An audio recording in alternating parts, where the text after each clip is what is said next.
हम लोग अक्सर सुनते हैं कि हमारा मरीज यहाँ पे दाखिल हुआ था, उसको पेट में दर्द हुआ था, मैदे की सोजिश आ गई थी। ये मैदा क्या होता है, इसका बॉडी में क्या नॉर्मल फंक्शन होता है और इससे होने वाली बीमारियों को क्या कहते हैं और उनसे हम कैसे इलाज करते हैं, इन सब की जानकारी के लिए आज हम ये स्पेशल वीडियो बना रहे हैं। नमस्कार जी, मेरा नाम डॉक्टर दीपक बंसल है। मैं एक डीएम गैस्ट्रोएंटरोलॉजिस्ट हूँ। मैदा, जिसको हम अंग्रेजी में इंग्लिश में पैनक्रियाज भी कहते हैं। पैनक्रियाज एक छोटा सा ऑर्गन होता है जो हमारे पेट के पीछे पाया जाता है। ये ऊपर वाले हिस्से में होता है पेट के, और इसका नॉर्मल काम होता है बॉडी में कुछ तरह के एंजाइम्स को सिक्रीट करना और या फिर कुछ तरह के हार्मोन्स को सिक्रीट करना। हार्मोन्स जैसे कि इंसुलिन हुई, एंजाइम्स जैसे कि ग्लूकागन हुआ। इसका नॉर्मल बॉडी में फंक्शन होता है कि जो भी हम खाना खाते हैं उसको तोड़ने का और उसको तोड़ के उसको छोटे छोटे पार्ट्स में कन्वर्ट करा के बॉडी के सारे ऑर्गन्स को उसमें यूज कराने का ये काम करता है। लेकिन कुछ कारणों से इसकी सोजिश हो सकती है, जिसको कि हम पैनक्रेटाइटिस कहते हैं। पैनक्रेटाइटिस के मुख्य कारण क्या होते हैं? जो पंजाब में सबसे ज्यादा इसका कारण है वो है शराब पीना। दूसरे नंबर पे पित्ते में या पित्ते की नलकी में पथरी का होना। तीसरे नंबर पे किसी भी वायरस की इन्फेक्शन का होना। चौथे नंबर पे हमने कोई ऐसी दवाई ले ली है या कोई इस तरह का कोई पदार्थ ले लिया है जिसने जाके इस पैनक्रियाज के ऊपर अटैक कर दिया और जिसकी वजह से पैनक्रियाज की सोजिश हो गई है, जिसको हम पैनक्रेटाइटिस कहते हैं। नॉर्मल भाषा में लोग इसको मैदे की सोजिश कहते हैं। इसमें होता क्या है कि पेशेंट का एकदम से बहुत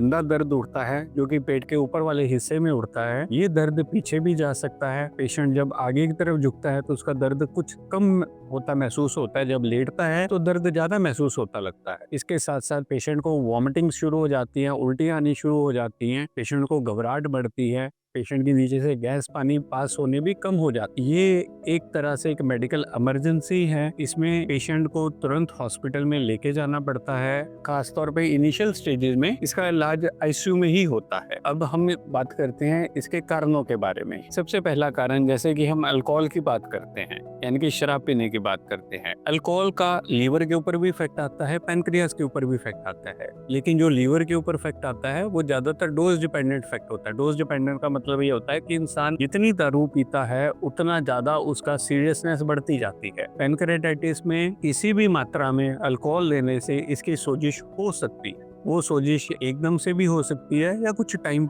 डाल के भी हो सकती है। जो एकदम से होती है उसको एक्यूट पैनक्रेटाइटिस कहते हैं, लेकिन जो कुछ टाइम डाल के होती है उसको क्रॉनिक पैनक्रेटाइटिस कहते हैं। इसमें से जो ज्यादा सीरियस कंडीशन होती है वो एक्यूट पैनक्रेटाइटिस होती है, यानी कि एक्यूट एकदम से होने वाली मैदे की सोजिश। इसका दोस्तों बचने का सिर्फ एक ही तरीका होता है कि हमें शराब बिल्कुल, एक बार ही जिसको पैनक्रियाज का अटैक पड़ गया उसको जिंदगी भर कभी भी एक बूंद भी शराब नहीं पीनी। दूसरा कारण होता है इसमें पित्ते में या पित्ते की नलकी में पथरी का होना। जैसे ही मैदे की सोजिश ठीक होती है, पेशेंट को अपना पित्ते का ऑपरेशन या पित्ते की नलकी का ऑपरेशन कराना पड़ता है। तीसरा होता है कोई वायरस की इन्फेक्शन। वायरस की इन्फेक्शन की वजह से अगर पैनक्रेटाइटिस हुई है तो वो सेल्फ रिजॉल्विंग है। वायरस कभी भी बॉडी में परमानेंट नहीं रहता। जैसे ही वायरस पैनक्रिया से जाता है वैसे ही तुरंत सारे शरीर से भी चला जाता है। चौथा, कोई दवाइयां या टॉक्सिन। एक बार अगर आपको पता लग जाए कि आपको ये दवाई की वजह से पैनक्रेटाइटिस हुई है तो आपने सारी उम्र के लिए उस दवाई को दोबारा से यूज नहीं करना है। पैनक्रेटाइटिस का हम डॉक्टर लोग आईसीयू में कैसे इलाज करते हैं? शुरू वाली स्टेजेस में बंदे को खाने पीने से रोका जाता है, उसको नील पर ओरल जिसको हम कहते हैं भी बगैर कुछ दिए रखा जाता है। उसको आईवी फ्लूइड्स लगाए जाते हैं। आईवी फ्लूइड्स मतलब उसको बोतलें लगाई जाती हैं, इंजेक्शन लगाया जाता है, जरूरत पड़ने पे एंटीबायोटिक्स लगाए जाते हैं और दर्द के इंजेक्शन लगाए जाते हैं। जैसे जैसे पेशेंट का पेन कम होता है वैसे वैसे फ्लूइड कम किए जाते हैं, जैसे उसकी बोतलें कम की जाती हैं और उसको मुंह से खाने पीने से शुरू करना पड़ता है। ये 70 to 80% केसों में पैनक्रेटाइटिस धीरे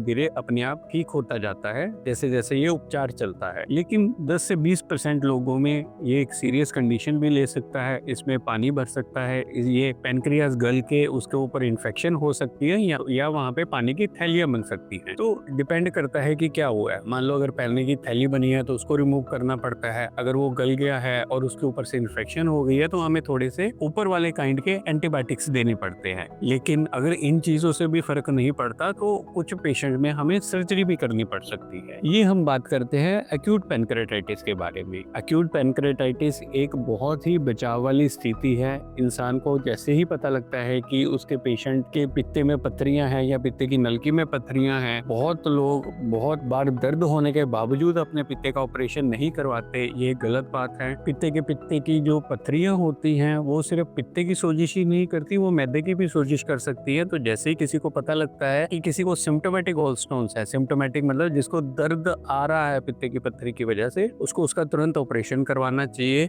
दूसरा, जो पेशेंट अल्कोहल का आदी है उसको अल्कोहल बंद करनी चाहिए। तीसरा, हमें जो अपने खाने पीने का जो सिस्टम है पैनक्रेटाइटिस में या पैनक्रियास, जिसको पैनक्रियास की बीमारियां हैं, उनको हम सजेस्ट करते हैं कि आपको स्मॉल फ्रीक्वेंट मील्स लेनी है जो कि फैट फ्री हो। फैट फ्री का मतलब है कि आपको कम से कम तेल लेना है। जैसे नॉर्मली बंदा दिन में 3 बार खाना खाता है, उनको 6 बार खाना है, लेकिन थोड़ा थोड़ा करके खाना है। इसके अलावा हमें उस पेशेंट के शुगर के लेवल्स चेक करने पड़ते हैं बारी बारी, क्योंकि जो पैनक्रियाज होता है वहीं से इंसुलिन बनती है। अगर किसी पेशेंट को लंबी पैनक्रेटाइटिस, जिसको हम क्रॉनिक पैनक्रेटाइटिस कहते हैं, अगर वो डेवलप हो गई है तो ऐसे पेशेंट्स को अक्सर इंसुलिन की कमी हो जाती है, जिसकी वजह से उसको डायबिटीज हो जाती है। तो हमें इसमें शुगर की मॉनिटरिंग करनी पड़ती है। दूसरा, उसमें उसकी पाचन शक्ति कमजोर हो जाती है तो हमें कुछ प्रकार के एंजाइम्स देने पड़ते हैं। इसमें पेशेंट की जो मॉनिटरिंग है वो हम कैसे करते हैं? हम रेगुलरली पेशेंट, अगर बच्चा है वो कोई, तो हम उसकी हाइट मेजरमेंट्स रेगुलर इंटरवल्स पे करते हैं, लेकिन अगर कोई अडल्ट है तो उसकी हम वेट मेजरमेंट्स एक रेगुलर इंटरवल पे करनी पड़ती है। तो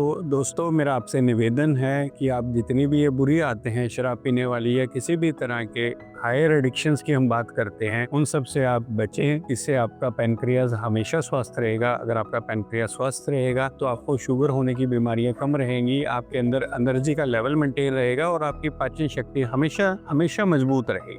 धन्यवाद।